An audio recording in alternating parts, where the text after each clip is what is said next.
Друзья, всем привет! Добрый вечер, серферы, бездельники, наши любимые девианты. Начинаем наши вечерние эфиры. Сегодня у нас их минимум 3 будет. И стартуем мы с Сергея Удовика, который традиционно у нас в понедельник с исторической сагой «Красная Мата Хари» выходит в эфир. И мы продолжим сегодня, значит, линию по Хрущеву, которую вот уже несколько передач Сергей освещает, и коснемся такой конспирологической версии о том, какую роль британка Великобритания сыграла в свержении Хрущева в 1964 году. Ну, Сергей. Короче, шпионские страсти. Всем привет. Значит, начинаем 23-ю, продолжаем, вернее, сагу. И она тут насыщена будет спецслужбами, причем не конспирологически, а все, ну, как бы документально обосновано. И с реальными лицами, с реальными действиями. Но считается вообще, что номенклатурный переворот в 1964 году совершили Брежнев и Подгорный.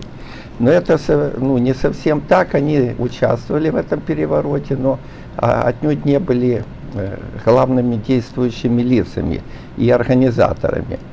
Хрущев в основном своим противником считал Суслова, и поэтому еще в июле 1960 года он вывел из состава президиума ЦК, из поста председателя президиума Верховного Совета СССР Ворошилова, который был, ну, сторонником Суслова, ну, его как бы мощной такой подпорой. И тогда он провел на пост председателя президиума Верховного Совета Брежнева. Брежнев, в общем-то, в почетном таком звании выиграл, потому что председатель Верховного Совета считался главой государства, ну и как на Западе воспринимали, что именно этот глава государства. Но реальных полномочий там было мало. А перед этим Брежнев был секретарем ЦК, который курировал оборонку и все, и гораздо был более влиятельный. Но тем не менее Брежнев любил, он был, я уже рассказывал раньше, и симпатичный, и общительный, и любил, так сказать, на виду быть, и поэтому его эта, ну, позиция очень даже устраивала. И также Хрущев взял под свой контроль силовые структуры, потому что понятно, что для того, чтобы крепко, ну, как держаться во главе власти, так надо держать под контроль силовиков. И учитывая, что Малиновский был как бы его креатурой, о чем я раньше уже рассказывал, он был министром обороны. И вот в марте 1954 года он провел на пост председателя КГБ Ивана Серова, своего приятеля. Однако члены президиума и Брежнев, и Кириченко обозлились на Серова за то, что он перевел друга Брежнева Николая Миронова, который сам метил на пост главы КГБ, а он был замначальника 3-го главного управления КГБ, это военная контрразведка, на менее важную позицию во главе Ленинградского регионального комитета. Ну, то есть это был, в общем-то, понижение подальше, так сказать, от столицы. И Брежнев дружил с Мироновым с юных лет и доверял ему, и в то же время Миронов был такой талантливый кадр, и понятно, что Хрущев тоже был не против, чтобы этого Миронова подальше отправить со столицы. И, в общем-то, вот под давлением Брежнева и Кириченко они поддержали, и в то же время и эти сотрудники КГБ были против Серова, чтобы его назначали. В общем, его поставили на должность начальником ГРУ, ну, главного разведуправления при Генштабе вооруженных сил. А тогда Хрущев на пост председателя КГБ продвинул первого секретаря ЦК ВЛКСМ Александра Шелепина. Он в свое время в 1957 году поддержал Хрущева при том перевороте, которым очень кризисный был для Хрущева. И Хрущев с тех пор его доверял. И он, а своим первым зампредом Совета министров Хрущев поставил Фрола Козлова. Вот можно первую картинку. Это Шелепин. Это будет очень большую роль дальше. И вторую можно. Вот это Фрол Козлов, который Хрущев, это июльский номер журнала «Тайм» с фотографией Козлова на обложке и с подписью «Преемник Хрущева». Тогда это самое. Хрущев именно его, ну как говорил, что это будет мой преемник. И понятно, что на Хрущева, на Козлова все смотрели. Фактически он руководил правительством в силу занятости Хрущева и всякие его поездкам. Ну, то есть, как бы вторая фигура получилась в Советском Союзе. И вот на 22-м съезде, это в октябре 1961 года, Хрущев находился в эйфории от принятой третьей программы КПСС. И из мавзолея тогда были вынесено тело Сталина и были избраны члены президиума. Это Брежнев, Воронов, Козлов, Косыгин, Кусинин, Микоян, Подгорный, Полянский, Суслов, Хрущев и Шверник. Фактически вот здесь уже в этом президиуме получилось 4 человека с Украины. То есть влиятельная такая группировка была. И Козлов в качестве второго секретаря он контролировал еще и кадры, и армию, и оборонку, и госбезопасность. Короче, у него сосредоточилась очень большая власть. И когда на 22-м съезде Шелепин был избран секретарем ЦК по контролю силовиков, во главе КГБ на его место Хрущев поставил Владимира Семичастного, ну, родом с Украины. А Семичастный тоже был из комсомола, он был как бы сподвижником Шелепина, и фактически это получилось укрепление вертикали Шелепина, вот такая силовая, что тот контролировал со стороны ЦК силовые органы, а Семичастный стал во главе КГБ. И вот очевидная связка Хрущев-Козлов все равно не нравилась ни Шелепину, ни Семичастному. А Шелепин, ну, был такой подающий надежды, он там, по-моему, ну, намного был моложе, это самое. И Хрущева и все, и метил на пост первого секретаря. Вообще, ну, как бы получить власть в СССР. И что надо обратить внимание, что Хрущев не только вот это ставил своих людей во главе вот КГБ и ГРУ, они помогали зачистить все компромат и документы, которые остались от его, ну, неблаговидной деятельности по расстрелу вот этих в 30-е годы. И по Украине ему удалось зачистить, но то, что он делал в Москве, он как бы до этих архивов не добрался. И фактически там вот этих у Шелепина и у Семичастного, ну, сохранился архив, который, ну, компрометирующий на Хрущева. И тогда вот это Шелепин и Семичастный не устраивало ну, вот эта связка Хрущев-Козлов все равно не нравилась ни Шелепину, ни Семичастному, ни также Брежневу и Подгорному. И тут надо обратить внимание, что КГБ и ГРУ всегда конкурировали, ну, с момента основания КГБ, они конкурировали друг с другом за эту деятельность и за влияние на внешних рынках, прежде всего, направлении на американском и на английском. И тогда Шелепин отправил генерала Александра Феклисова в США возглавить резидентуру КГБ в Вашингтоне, и под именем, и там получилась стычка между, опять-таки, вот когда перед Карибским кризисом при Кеннеди, там Шелепин играл против ГРУ. И тогда вот этот через Фомина ну, этот Феклисов под именем Фомина через советскую агентуру содействовал победе Джона Кеннеди. Можно третью картинку? Это встреча Джона Кеннеди с Хрущевым. Это из архива фото Третик и Стэнли из Нараз Рекордс. Это с национального архива администрации. И Хрущев надеялся тогда, что с Кеннеди сложатся хорошие отношения, ну, гораздо лучше, чем с его соперником Никсоном. А Феклисов сыграл важную роль в урегулировании Карибского кризиса 1962 года, именно наладив тайный канал связи между правительством СССР и США через корреспондента Джона Скали. И вот дальше идет такая ситуация, что ГРУ начал операцию в Великобритании, вошедшую в историю как дело Профьюма, для обеспечения победы лейбористов над консерваторами.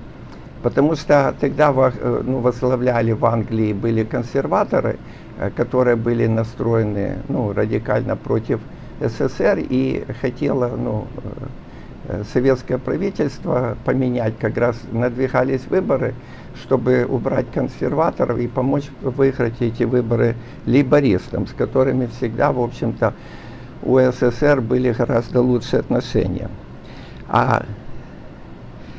И ГРУ знали о существовании порноколлекции с компроматом на членов консервативного правительства и Королевского дома Виндзоров через своего агента в Ми-5.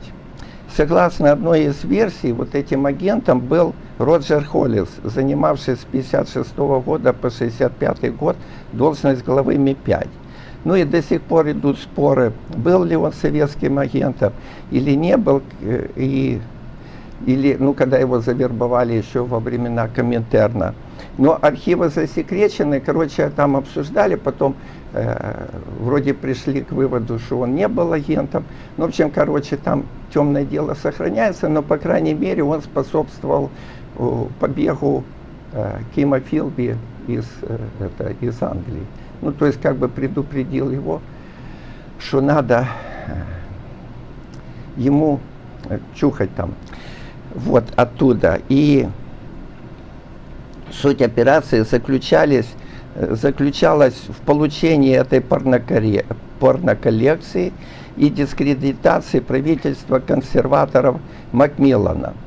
А откуда взялась эта порноколлекция? Это в 1947 году модный фотограф Бэрон Нейхум, это четвертую, можно картинку, и принц Филипп, принц Филипп, это супруг королевы Елизаветы.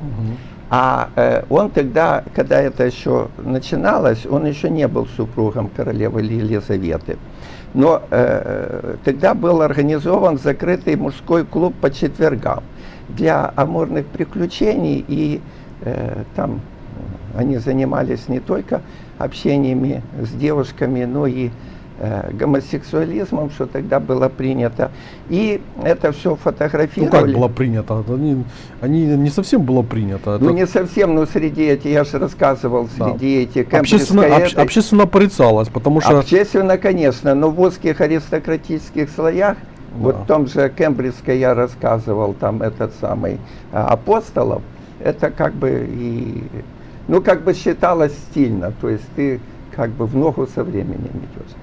Вот, и организовали, и членами клуба тогда, и вот этот Бэрон Нейхум, он классный был фотограф, он снимал королевскую семью и детей, и все, и даже, снимал кинохронику тогда, и делал записи. И вот этот архив, они, в узком кругу, они, понятно, что они, когда собирались, так себе на память, там ряд из них вообще коллекционировали порно-материалы. Такая хорошая коллекция были, начиная там с 19 века и более старая. Увлекались, такое у них невинное увлечение было. И вот членами По клуба современным этим вообще не видно. да, по современному наоборот поощрялось. Да, если так посмотреть, Да, то но это так изменились времена. середина это 50-х годов, это было ужас-ужас. И членами клуба стали кузен Филиппа Дэвид, маркиз Мелфорд Хевен, а также лорд Луис Маунтбаттен. Это опять-таки из этого Виндзорского королевского дома. А он в то же время был адмирал и главкомом военно-морских сил. Его потом в 70-е годы взорвут. Да, потом доктор Стивен Уарт, вот этот, и киноактер Питер Устинов, спикер палаты общин Ян Маклет и, другие там випы. И Берн тогда вел дневник и обеспечивал вот это все закрытые секс-вечеринки с девушками и все это прочее, документировал. И об этом узнали. А потом это все продолжалось, и уже когда вот этот Филипп женился на Елизавете, а Елизавета очень симпатичная вообще была в молодости, и потом, в принципе, барышня была красивая. И он, уже продолжая быть мужем Елизаветы II, продолжал вот эти вести вечеринки. И когда узнали об этом королевской семье, ужаснулись, и угрозы правящему дому Виндзоров, и поручили Ми-5 клуб закрыть и изъять порноколлекцию. Ми-5 вышла на фотографа вот этого Берона Нейхума. Ему предложили продать коллекцию, но он сказал, что ее уничтожил. И 5 сентября 1956 года, будучи в прекрасной форме, он неожиданно умер от инфаркта. Однако коллекция не исчезла. И потом позже Ми-5 выяснила, что Берн передал эту коллекцию своему другу, вот этому доктору Стивену Уарду, который в то же время он был как врач хороший и в то же время обеспечивал вот этот девушек для этой мужской компании. И он снимал гостевой спринг-коттедж в Кливденском дворце. И 5-ю можно картинку. Это Кливденский дворец, очень крутой. Тут это фото Энтони Маккалум, 2008 год. И так в Кливденском дворце он снимал коттедж и там обеспечивал, в этом коттедже как раз и собирались эти, деятели по четвергам. А дворец принадлежал члену палаты лорда Уильяму Билли Олдорфу Астору, 2-му, 3-му виконту Астора. Здесь проходили официальные встречи и конфиденциальные переговоры, включая руководителей ЦРУ и ФБР. В общем, такое было место очень крутое. И Билли в 1960 году женился на очаровательной супермодели Бронвен Пью, но это не мешало ему увлекаться девушками и тем же садомазохизмом. И он влюбился в Мэнди Рейс Дэвис, клиентку Стивена Уорда. Вот 6-ю можно фотографию? Вот это Кристина Киллер.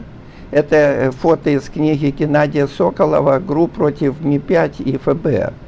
А ее подружка, Кристина Киллер, влюбилась в Джона Профьюмо.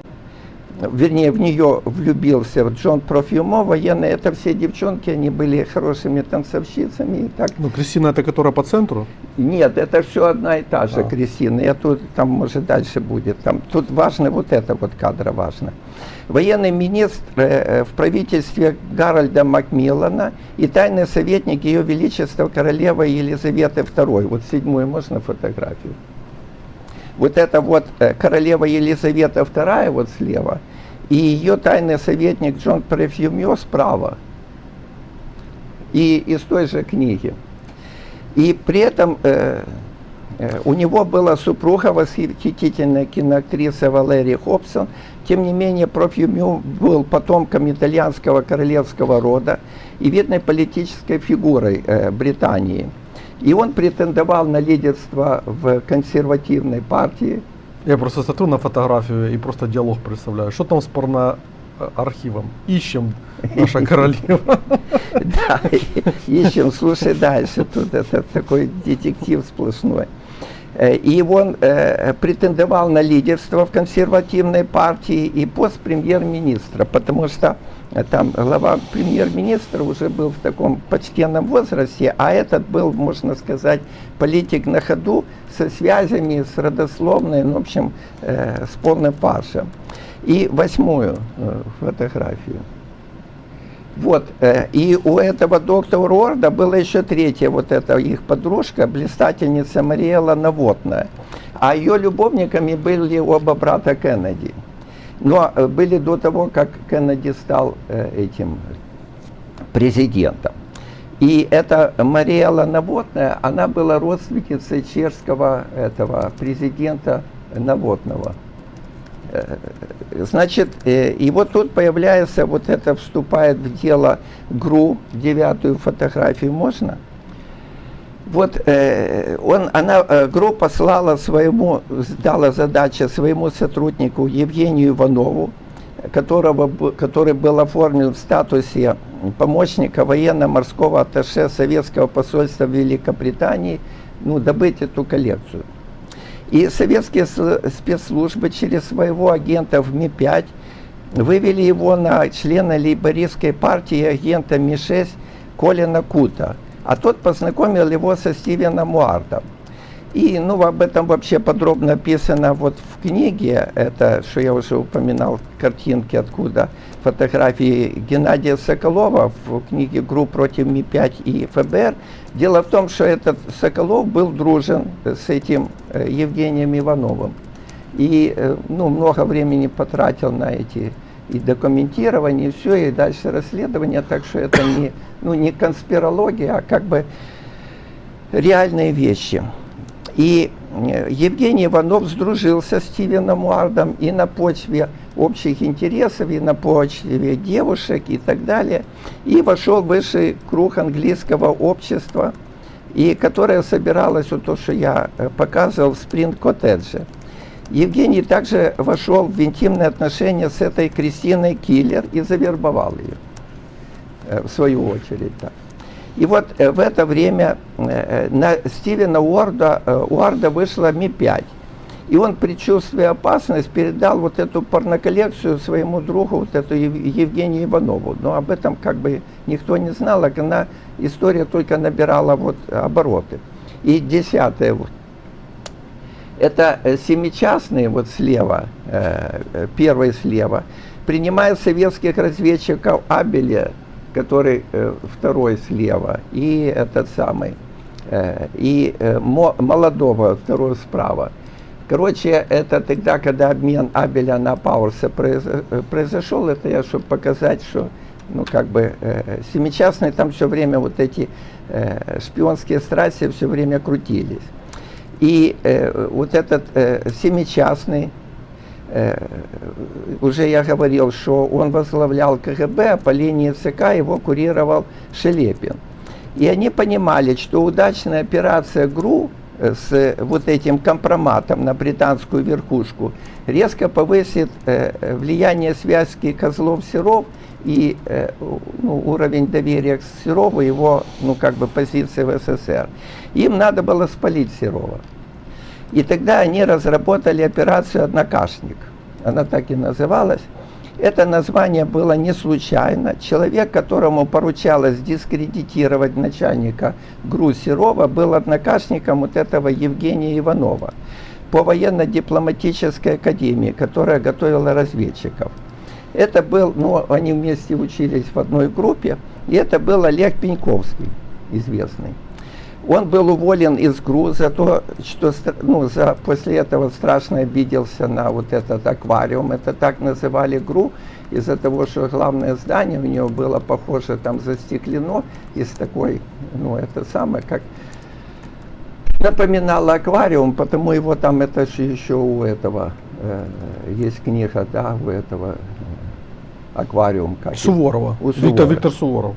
Это ж он об этом. Вот. И КГБ завербовало его, этого Пеньковского, И сложным путем опять, помимо Серова, через протекцию министра обороны Малиновского, опять устроила его в ГРУ, Кротов. Причем, ну, Серов с ним и толком не был знаком. Обычно руководитель подбирал кадры и давал добро. А тут им удалось провести его в состав ГРУ, помимо Серова, как бы поставить перед фактом. И для того, чтобы он поставлял инфу о ситуации в этом аквариуме. И здесь он стал замначальника управления внешних сношений при Совмине. И после того, как в марте 60-го года Иванова направили в Лондон, Пеньковский стал предлагать свои услуги ЦРУ и МИ-6. И вербовка состоялась 20 апреля 1961 года в Лондоне. И летом он проинформировал МИ-6 об Иванове. Но того не трогали, потому что, в принципе, они так вот это ж, когда вот это все крутили за всеми, следили за тем, что УАРТ, ну, с кем общается, так уже он на примете был, но надеялись его, ну, завербовать, этот МИ-6, завербовать этого Иванова, ну, как бы на свою пользу. И вот 22 октября 1962 года Джон Кеннеди объявил блокаду Кубы, и в этот же день был арестован сотрудниками КГБ Пеньковский. Таким образом, как бы показывалось, что ценность Пеньковского в глазах ЦРУ и МИ-6. И Пеньковский, вот 11, можно Пеньковский, чтобы это он на суде как выглядит. Особой ценностью информации Пеньковский не обладал и не снабжал, и не мог снабжать англичан. Но через него КГБ вместе с важной инфо сливало и дезу о низкой точности советских ракет и их малочисленности. И это усыпило бдительности на Западе, они разохладились и не стали сильно модернизировать свои эти ракеты. А потом уже в 1968 году оказалось, что советские ракеты имеют гораздо более, лучший этот потенциал, и это позволило Союзу выйти на этот на стратегический уровень с американцами и с англичанами. Как бы установить стратегическое равновесие. Паритет. Да, и это также касалось и агентов. Он выдал целый ряд агентов, и стали тогда срочно домой отозвали десятки засвеченных Пеньковским агентам, прежде всего ГРУ и часть КГБ, и вместе в это число попали 22 января 1963 года была отозвана вся лондонская резидентура вместе с резидентом ГРУ Евгением Ивановым. А он тогда уже атташе стал по военным делам. И, по сути, под таким соусом КГБ сделала переформатирование внешней разведки в свою пользу. То есть она убрала грушников и вместо этого поводила свои кадры КГБовские. То есть, и на линии работы с ЦРУ, и на линии с КГБ, с МИ-6, они заменили своими людьми. И в то же время, в тот же день, 22 января, по приказу Роджера Холлиса, о котором я уже говорил, что резидент МИ-6 в Бейруте Николас Элиот предупредил об опасности ареста своего друга Кима Филби. Так что догадывайся, был он этим агентом или не был, это глава Ми-5 в Лондоне.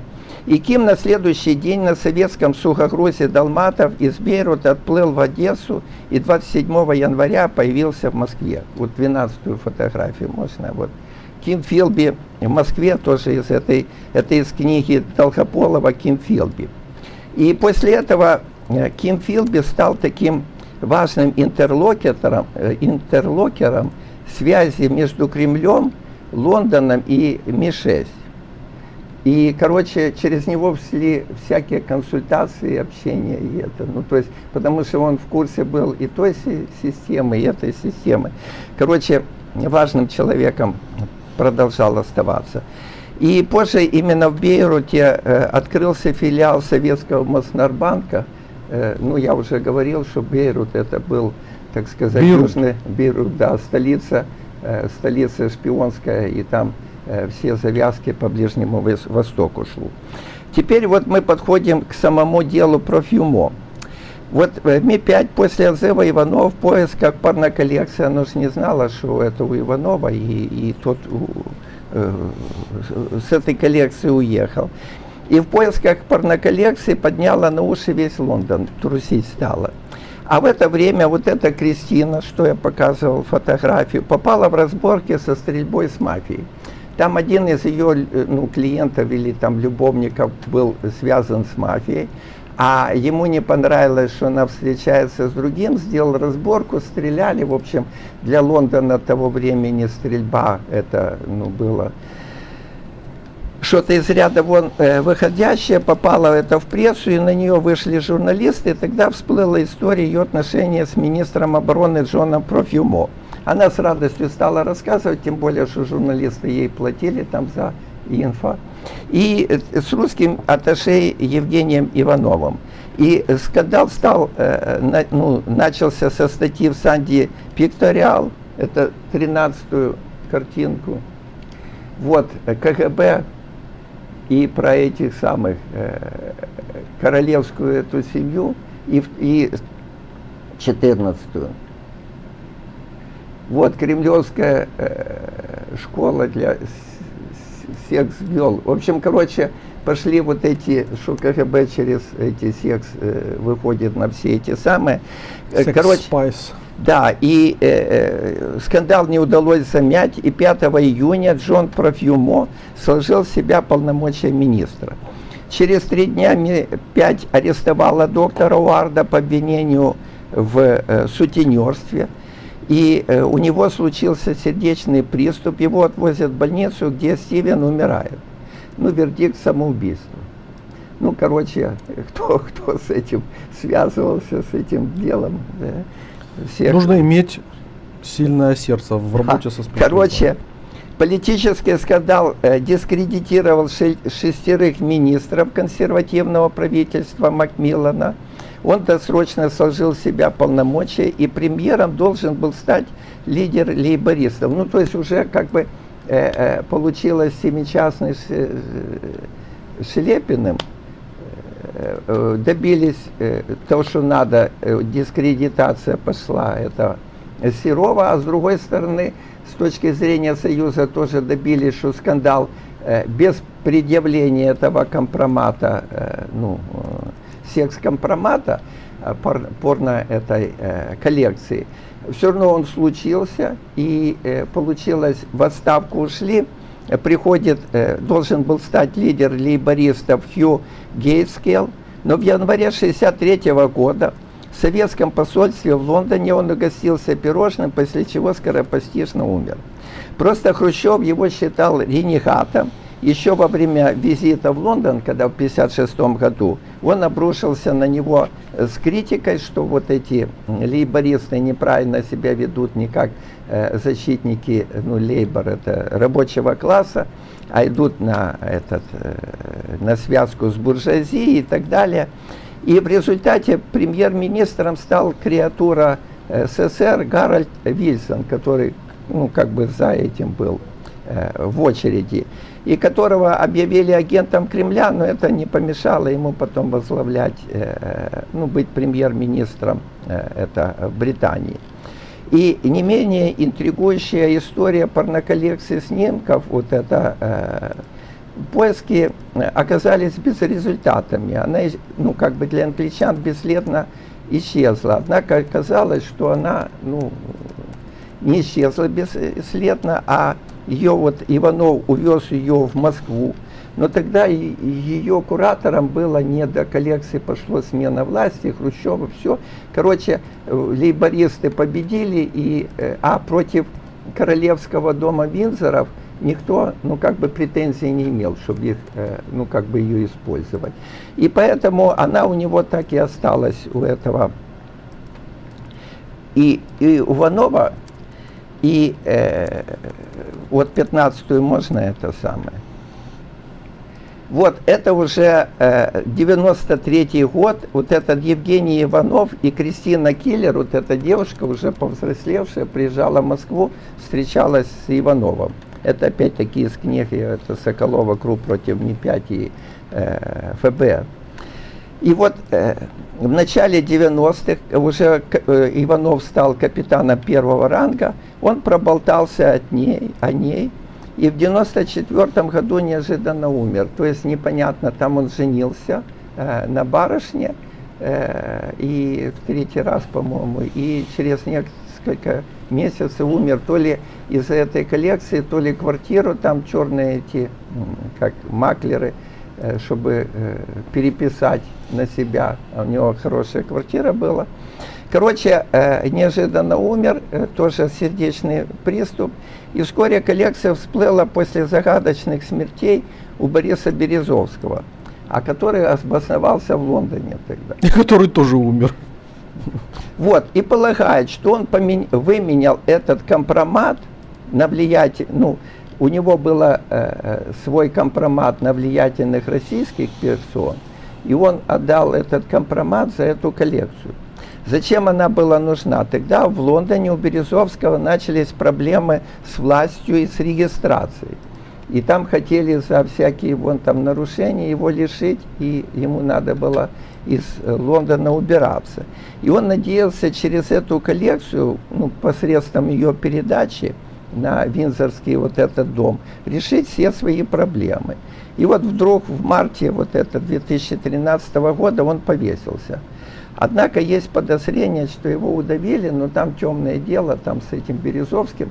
Короче, после этого, я думаю, коллекция попала туда, куда ей нужно было, в какие-то в архивы эти Королевского дома, где много чего хранится интересного. Ну, чтобы с семьей наслаждаться, они это да, они где-то они там лазило непонятно. Вот. И, короче, теперь начальник ГРУ Иван Серов был вот этим дискредитированным разоблачением своего сотрудника ГРУ Пеньковского. И Серова сняли, и 2 февраля 1963 года понизили до звания генерал-майора. Короче, такая у него блестящая карьера еще со времен Сталина была, стал крест на его карьере. А 11 апреля 1963 года Козлов провел заседание президиума ЦК КПСС. Это тот, который был вторым, ну, которому власть Хрущев собирался, ну, как преемник Хрущева.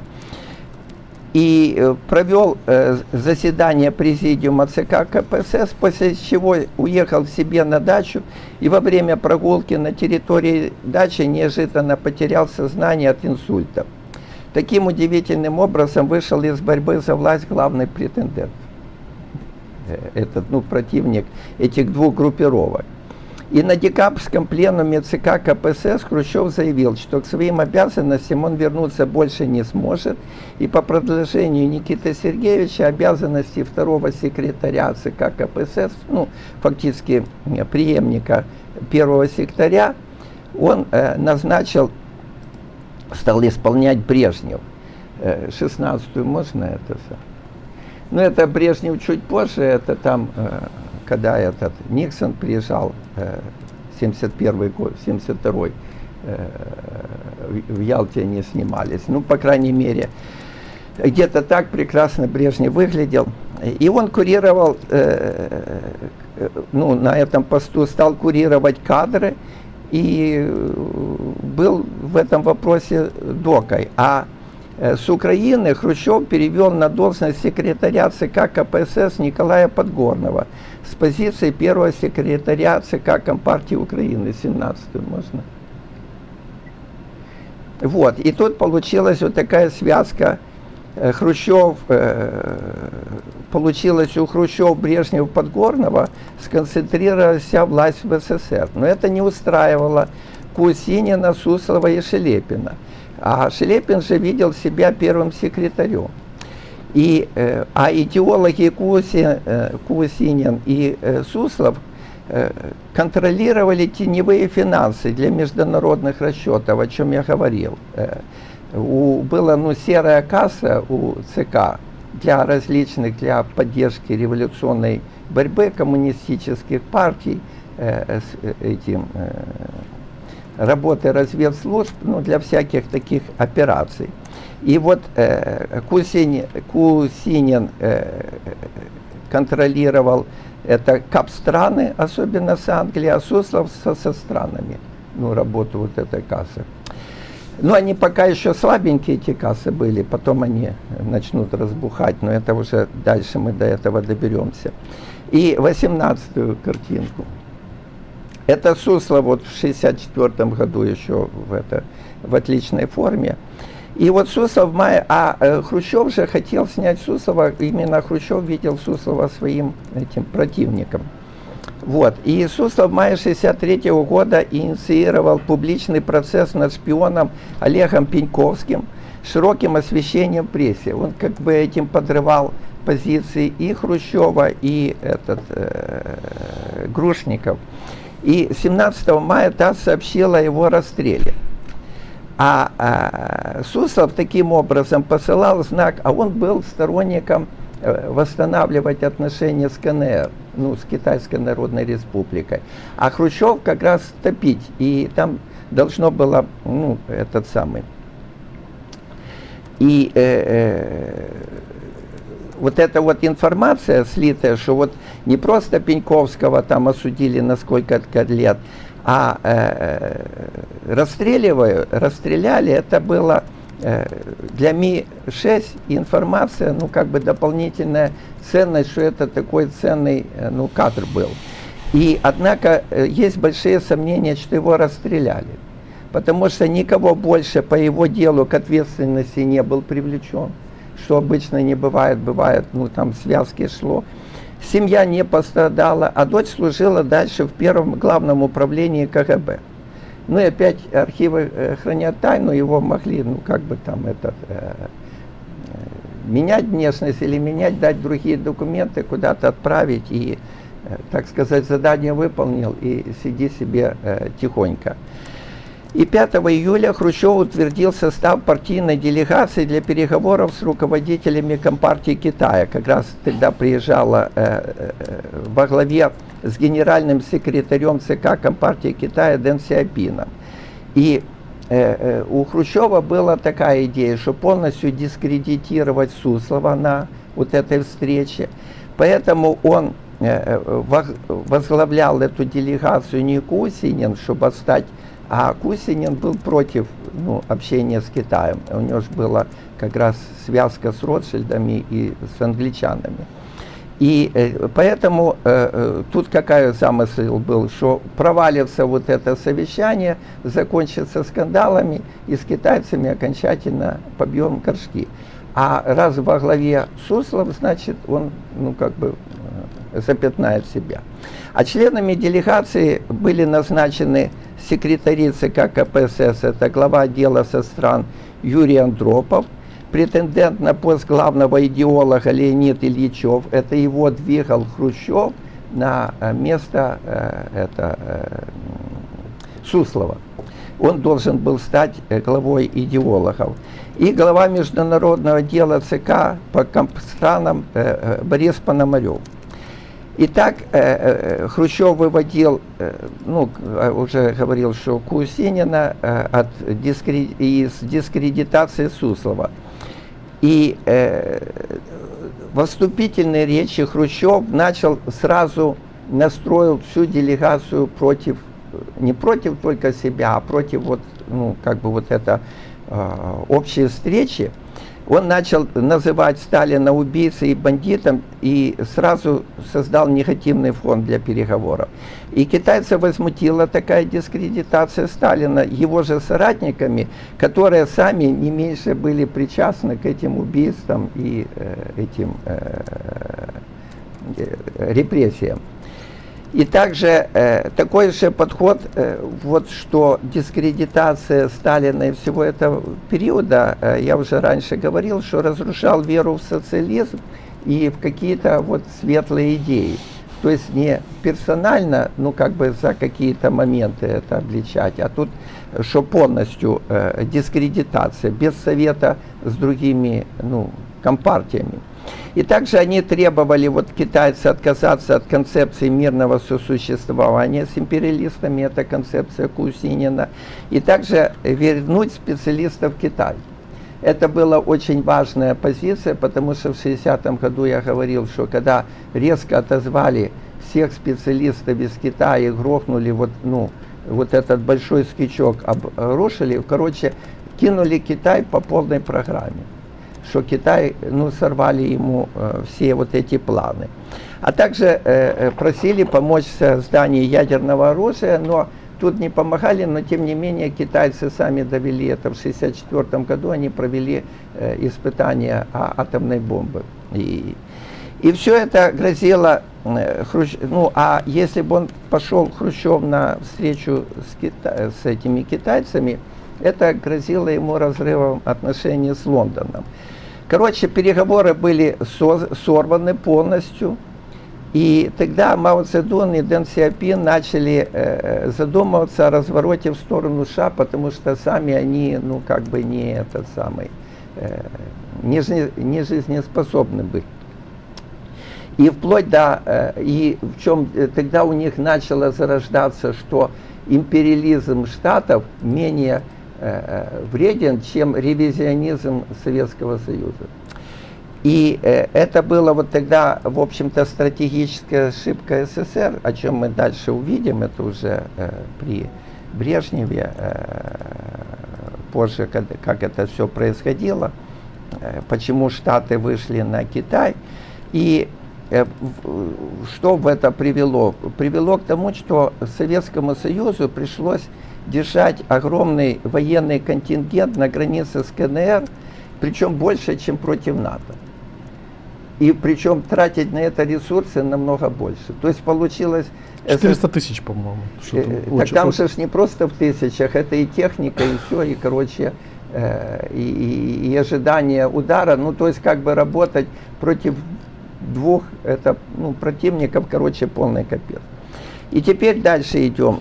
Что Суслов? Суслов вот после вот этой, так сказать, провала переговоров и с предложениями рациональной дружбы с Китаем, ему грозила отставка, но вдруг резко ухудшилось здоровье Кусинина, и в мае 1964 он умер от рака печени. То есть у меня тут сплошные эти, как своечастные, все умирали удивительно вовремя. Но у Кусинина действительно был рак печени, но тут вот он подоспел как раз вовремя. И мощная связь Хрущева с Ротшильдами оборвалась, потому что она плотно шла через Кусинина. А Суслову пришлось доверить все теневые потоки, ведь думали забрать от него и передать вот этому Пономареву и этому Ильичеву вот эти контроль потоков. А тут получилось у него и Кусинина, вот эта теневая касса оказалась у него, и пришлось Хрущеву пока не отстранять этого Суслова. И в Москву, в Москву в это время на майские праздники приехал генеральный секретарь Компартии США Гэс Холл и его первый зам Морис Чайлдс. 19-ю картинку можно? Это Морис Чайлдс. Они приезжали поздравить вот это майские праздники и получить финансирование Компартии. Они все время ездили там, потому что Союз все время поддерживал Компартию. А Морис Чайлдс с 1952 года состоял агентом политразведки ФБР. А я уже говорил, что губернатором штата Нью-Йорк был Нельсон Рокфеллер, который курировал ФБР и политразведку. Более того, Морис родился в Киеве под именем Мойше Человский 10 июня 1902 года. Его отец за революционную деятельность был сослан в Сибирь, бежал в США, куда в 1911 году забрал семью. И Морис вступил в Компартию США. В 1929 году его отправили учиться в элитную международную ленинскую школу в Москве, где он сдружился с Сусловым. Еще в коминтерновские времена. И здесь Мориса завербовала ГПУ, то есть он стал агентом Коминтерна. И фактически море стал интерлокером между США и СССР. Примечательно, что он устраивал обе стороны, СССР и США. И в 1975 году Леонид Брежнев наградил его орденом Красного Знамени, а Рональд Рейган в 1987 году президентской медалью свободы. Вот как надо работать. Старая закалка. Да, всех устраивало. Вот через него Суслов вышел на Рокфеллеров и заручился поддержкой переворота. Потому что в любых переворотах, когда тогда Хрущев еще в 1956-м заручался англичанами, когда захватывать власть, а тут надо было опираться на американцев. Ну, мне скажут, что это конспирология, но вот идем дальше. В это время Дэвид Рокфеллер был включен президентом, это не Нельсон, а его брат Дэвид Рокфеллер, который банкиром был включен президентом Кеннеди в состав специального комитета по платежному балансу для реформы экономики и снижения налогов, потому что у Штатов пошли плохие дела с экономикой, особенно с банковской сферой. Когда их начали, тогда главными конкурентами были Ротшильды, которые затеяли финансовую экспансию посредством евро-доллара. Вот о чем я раньше, предыдущий рассказывал, что они как бы из негативной позиции, а шарили хорошо в финансах, вот придумали схему и начали разворачивать. А тогда не была такая, как схема, сейчас все контроль, все. И компьютеров не было, и все. И получилось, что эти Ротшильды через вот эти так называемые евро-доллары начали экспансию и захватывать европейские, там, азиатские рынки. Ну и выходить на свои вот территории подконтрольные, там, Африки. Короче, территории, которые были в свое время под Британской империей. И они также под контролем Ротшильдов было, я уже говорил, и страхование, и установки цены на золото, и те же бриллианты. Потому что золото это ж не тот товар, не биржевый товар, не бриллианты. Там дорогая система ценообразования идет, очень сложная. И, короче, кроме того, были Рокфеллеры против разрыва отношений СССР и КНР, поскольку, не столько Штаты, сколько вот Рокфеллеры, потому что они торговали нефтью и зерном, и им было выгодно, что СССР с Китаем совместно, а вся все равно продукция шла через Рокфеллера. Вот, и 28 июля 1964 года Дэвид Рокфеллер прилетел на Дартмутскую конференцию в Ленинград, можно 20-ю картинку. Вот Дэвид Рокфеллер на Дартмутской конференции, я о ней рассказывал, что это было специально сделано конференции для нахождения взаимодействия элит американских и советских. И тут начали формироваться все эти, вся публика потом, которая сыграла роль в перестройке. И отсюда он последовал в Москву, где встретился с Хрущевым и Сусловым. О своей встрече он пишет в своих мемуарах, причем он там отмечает, что он был с дочерью, вот 21-ю картинку можно. Это Дэвид Рокфеллер и его дочь Нива, вот это в центре, на встрече с Хрущевым, и там переводчик стоит. Он и получил разрешение, что дочь Нива будет записывать разговор, общение с Хрущевым. И встреча с Хрущевым прошла вот очень воинственно. Ты там хотел что-то как раз про позицию Хрущева. Дэвид припомнил ему изданную в Москве книгу о Рокфеллерах под заголовком «Всегда по колено в крови, всегда шагая по трупам». А в своих мемуарах он привел и такой характерный пример позиции Хрущева, что под руководством Рокфеллеров абстрактное искусство используется для того, чтобы отвлекать внимание мыслящих американцев от реальной жизни и оглуплять их. Ну и всю встречу записывала Нина. Короче, наезды вот это Хрущева как бы продолжались, и вот этот Рокфеллера взаимопонимания с Хрущевым он, в общем-то, не нашел, и извинений по поводу, когда выпускает книги, там он еще и статью приводит, что и статья перед этим была, что эти Рокфеллеры, там, это кровопийцы и все прочее. Короче, Дэвид вернулся в США и встретился с президентом и с кандидатом в президенты Линдоном Джонсоном. И фигура Хрущева, более того, связанная с Кеннеди, было им невыгодно. И пошла речь, что надо ставку делать на других лиц, ну, как бы на смещение Хрущева. И следует отметить, что Шелепин и Семичастный также вышли на США через свои спецслужбы и тоже заручились поддержкой Рокфеллера в свержении Хрущева. А их уже со стороны, ну, как бы внутренней политики поддерживал Брежнев и Подгорный. И вот подходим к самому, как это ж переворот происходил. И получилось, что в число смещения Хрущева вошли разные кланы, и интересы у них были стратегически разные. Вот в украинский клан вошли Брежнев, Подгорный, Кириленко, Полянский и Шелест. И зав. Отделом административных органов ЦК КПСС Николай Миронов, а так называемую русскую партию представляли Михаил Суслов, Шверник, это Геннадий Воронов, Николай Игнатов и технократ Алексей Косыгин.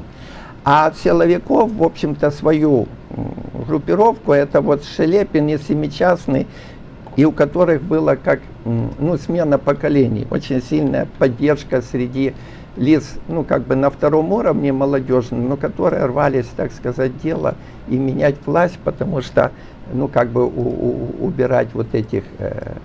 Они там порядка на 12-14 лет старше их были, что, ну, как бы смена поколений. И достаточно влиятельные были на более нижних этажах власти. А Анастас Микоян от армянского клана занимал такую флюгерную позицию, что, ну, как обычно, чья будет побеждать, туда он быстренько и в последний момент и входил. Хрущев в это время отдыхал в Пицунде и 11 октября позвонил в Москву Полянскому, что знает об интригах против него, и когда вернется, покажет всем Кузькину мать. Хрущев надеялся, что вот у него же Семичастный за него и Малиновский. А Малиновский — это армия. Малиновский говорил: если что, я армию выведу и вот всем там покажу эту Кузькину мать. Но Семичастный получилось, уже переметнулся и срочно сообщил Брежневу в Берлин. А Брежнев был в Берлине на праздновании 15-летия ГДР. И Подгорному Кишинев, тут тоже там на каком-то празднике был, чтобы они срочно вернулись в Москву. И 12 октября Брежнев сообщил Хрущеву, уже прилетев в Москву, об экстренном чрезвычайном заседании Президиума ЦК по сельскому хозяйству. И, будучи в недоумении, Хрущев вылетел в Москву, что за срочное совещание по сельскому хозяйству, вместе с Микояном. Он отдыхал в Крыму с Микояном. В аэропорту их встретил только председатель КГБ Семичастный, что уже Хрущева, ну, как бы настроило, что такой низкий статус встречи, потому что он уже был такой, любил, чтобы уже целая свита его встречала. И на расширенном президиуме ЦК КПСС присутствовало 22 человека, и в том числе министр иностранных дел Громыко и министр обороны Малиновский, которые к сельскому хозяйству вообще никакого отношения не имели, но тем не менее тут присутствовали. И самое интересное, что стенограмма вот этого заседания не велась. Все дальше известно со слов мемуаров, кто что записывал и так далее. И вел заседание Брежнев. Он учел просчеты 1957 года, когда Хрущев развернул ситуацию на пленуме ЦК КПСС, после проигрыша на президиуме, он все это повернул на пленуме. Поэтому Брежнев сразу побеспокоился, и был организован не только президиум, но сразу и пленум. Уже всех собрали, кого надо. И первой с критикой Хрущева выступил Шелест.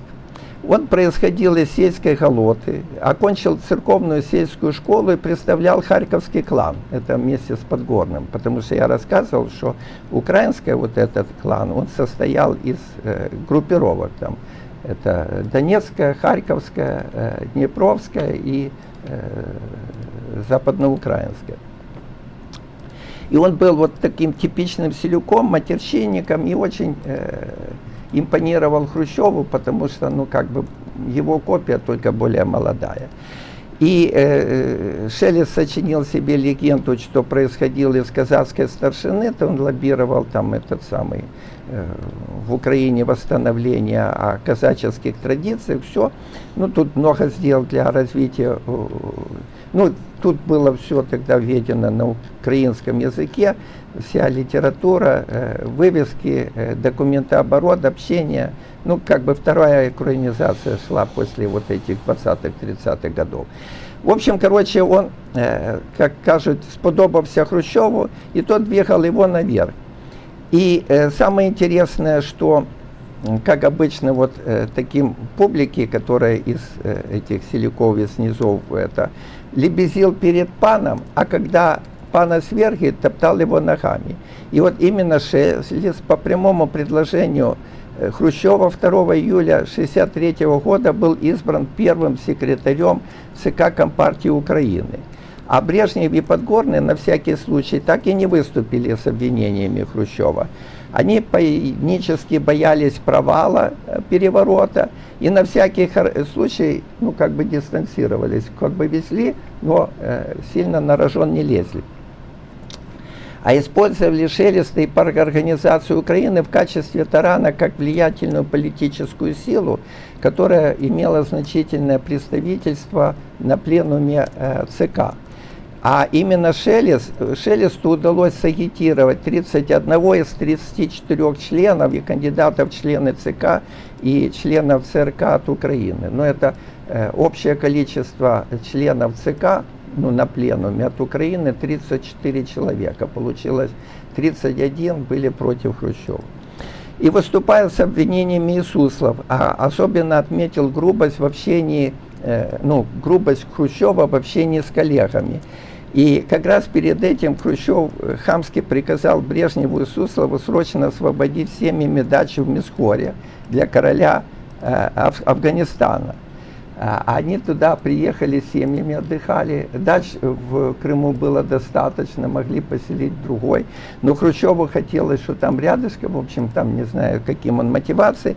Короче, говорит, завтра выметайте с семьями из этих дач, тут король Афганистана приезжает. Пришлось им выметаться, ну такое вот самодурство. И Хрущеву предъявили обвинение и потребовали уйти в отставку. Он отчаянно спорил, протестовал, но реально его поддержал только Микоян. И министр, и обороны, и силовики получилось на стороне заговорщиков. А начальник девятки, это охрана, Владимир Чекало, был человеком Шелепина. Это которая охрана Кремля и всего этого дела.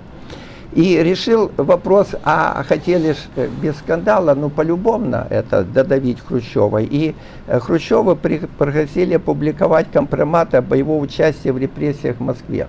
Вот в 1937 году, еще перед Украиной.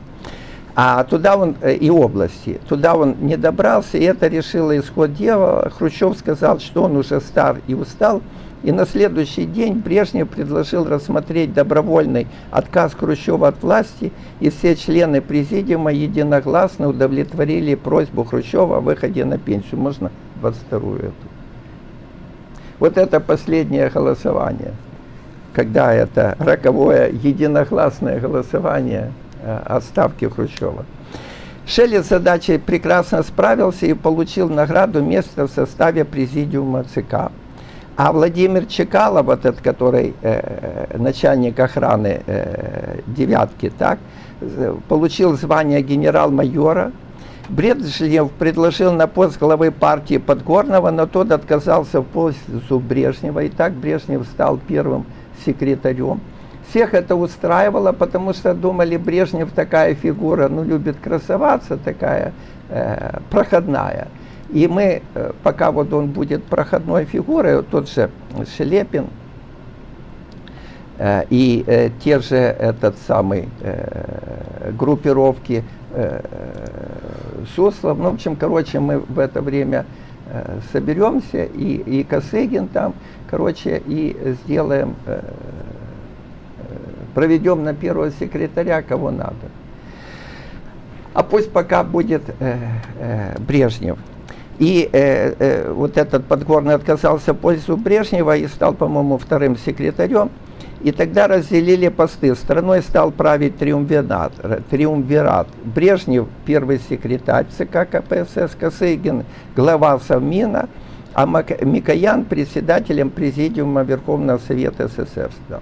И Брежнев и Косыгин были лидерами своих кланов и были конкурентами.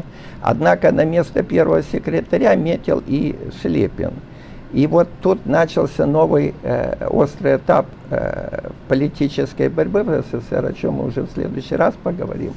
И надо сказать, что история СССР на самом деле очень интересная и увлекательная. Да, как минимум.